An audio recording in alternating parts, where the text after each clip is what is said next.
Greetings and peace. I would like to start this with Bismillah ar-Rahman ar-Rahim, in the name of Allah, the Beneficent, the Most Merciful, and Assalamu alaikum wa rahmatullahi wa barakatuhu.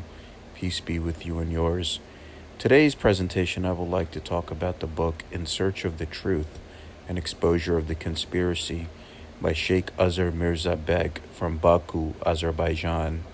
This book was written in 2014, and the information in here is so relevant to the times that we are dealing with today. So I hope you enjoy this, and I represent myself only. This presentation summarizes ideas discussed in the book attributed to Shaykh Azar Mirza-Beg.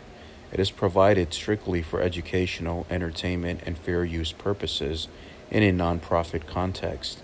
The presentation does not endorse any ideology, organization, or political position mentioned within the book. The goal is to explore the philosophical and spiritual themes described by the Shaykh and reflect on how individuals might apply lessons about ethics, faith, discipline, and self-knowledge to become better human beings in the modern world.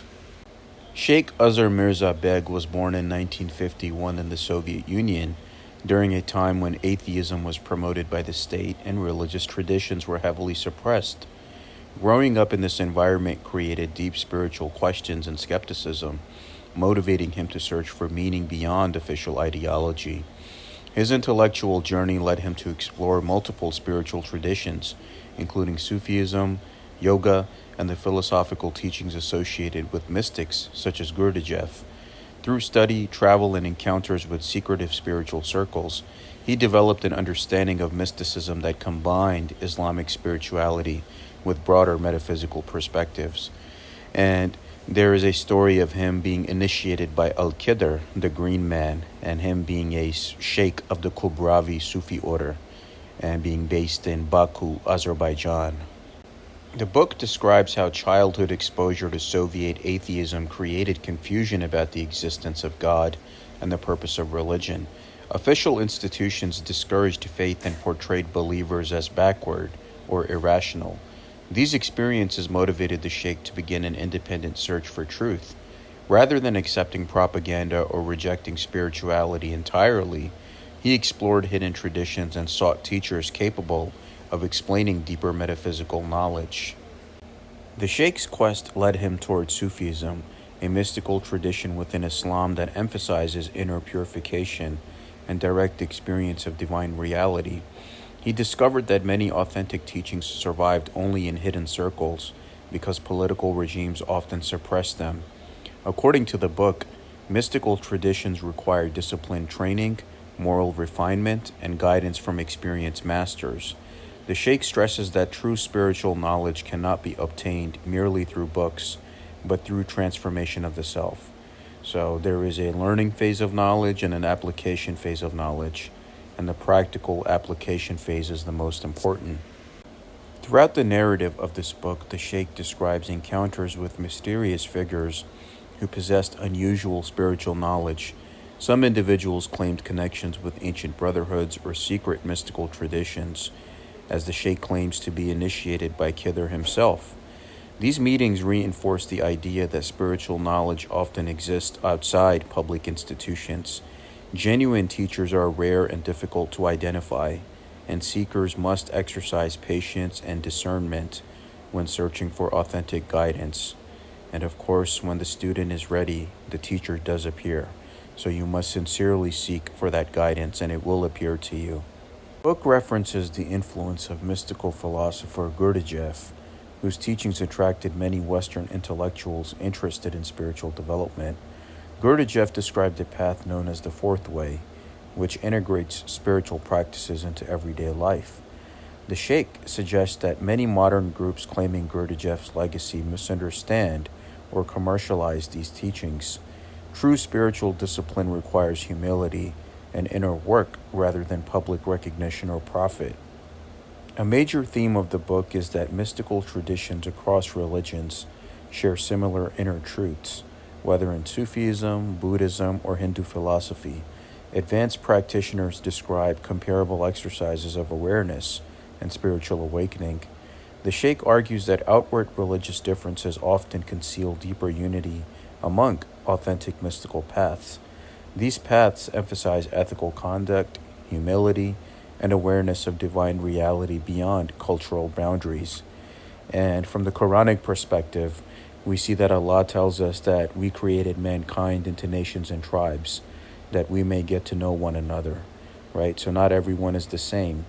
And also in Surah 2, verse 62, that Allah really doesn't care what outward form you are following in terms of religion, as long as you're an upright, righteous individual, which is an internal quality, then on the day of judgment you shall have no fear or judgment of any kind. The narrative describes how religious life was heavily controlled under Soviet rule.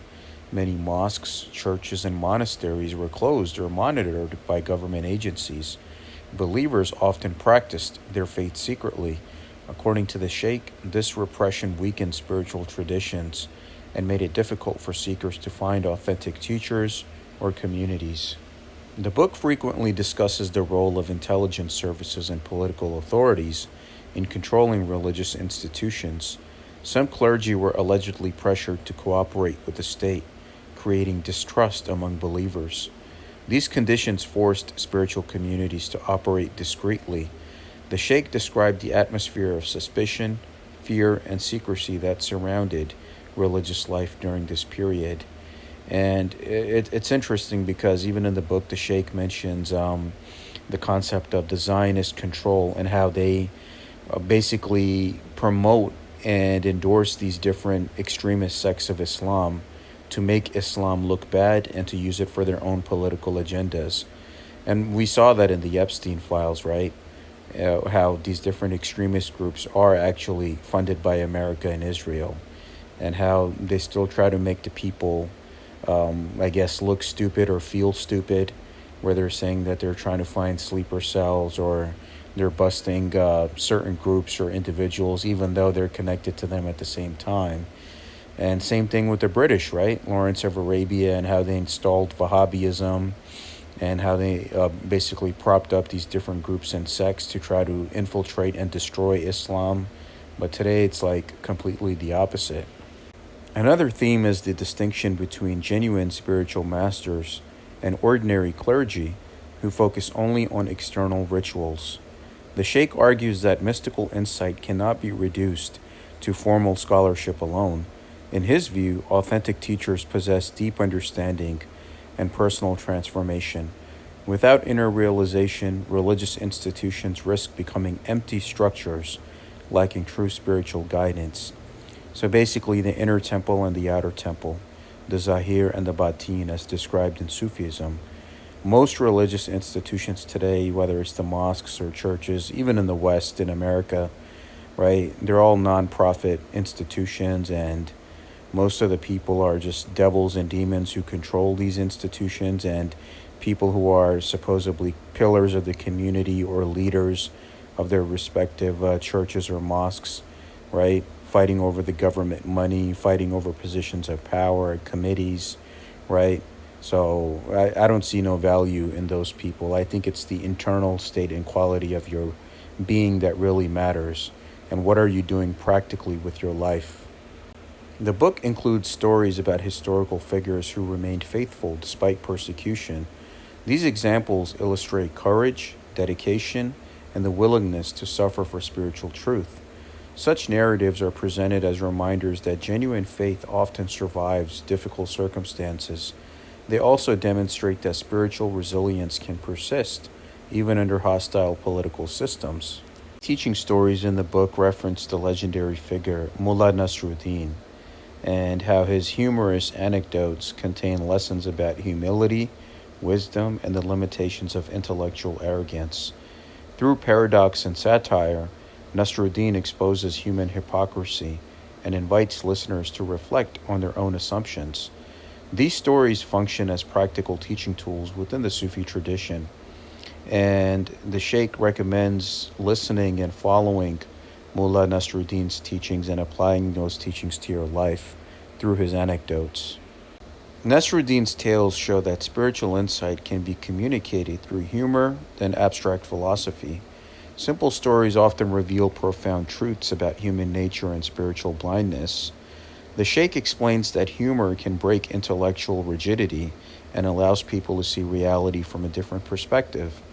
Now, in this way, storytelling becomes a form of spiritual instruction. The book criticizes modern societies for focusing primarily on material success, entertainment, and technological progress while neglecting spiritual development. According to the Sheikh, this imbalance creates moral confusion and psychological emptiness. Without spiritual awareness, technological advancement alone cannot provide meaning or harmony for humanity. So basically, our society is measured by how much are you successful material wise, right? Everyone asks you, hey, where do you live? Or what do you do, right? They don't ask you, like, how are you as a human being? What defines you as a being? And are you happy with your life? And just normal things, right? The first thing they ask you is, hey, what do you do? Where did you go to school? Or what are you qualified in? So measuring each other materially, or if you're have a career or married by a certain time, I think that's emotional torture and blackmail to each other as fellow human beings. We got to let that shit go. Another discussion in the book concerns the transformation of art from sacred expression into commercial entertainment. Historically, many artistic traditions served religious or spiritual purposes. The Sheikh suggests that modern art often reflects materialistic values rather than transcendent ideals. Restoring spiritual depth to culture requires reconnecting creativity with ethical and metaphysical principles. The Sheikh distinguishes between exoteric religion, which focuses on public rituals and doctrines, and esoteric religion, which concerns inner mystical knowledge. Both forms have a role in society. Exoteric religion provides structure and moral guidance, right? The stuff that you see in everyday life in the mosques and the churches. While esoteric teachings guide individuals seeking deeper spiritual realization. In Islam, these are the people of the bench, right? Sufism. And of course, in the Christian aspect, you have what Jesus says in Mark 4:11, that those of you that will be taught in parables, and those that know the internal truth, right, they will know the inner mysteries, while those on the outside will be given the parables. So every system and initiatic system has an inner temple and an outer temple.